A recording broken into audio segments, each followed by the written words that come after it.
आज हमारे गांव में 12 रबीउल अव्वल के मिलाद विलादत का जुलूस की रैली निकली।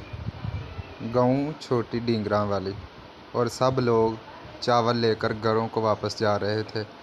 और कुछ लोग उनको इशारे करा रहे थे कि इधर आओ, चावल लेकर घर को नहीं जाना।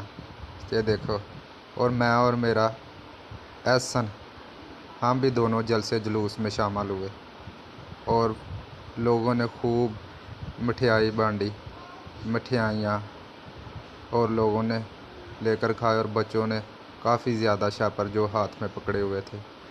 जलसा एक गांव से दूसरे गांव में रवाना हुआ और कुछ लोग ये दोनों पीछे पीछे, एक आदमी भैंसों के लिए चारा लेने जा रहा था और ये दोनों उसके ऊपर सवार हो गए और हम भी नाल ही जलसे में शामिल हुए।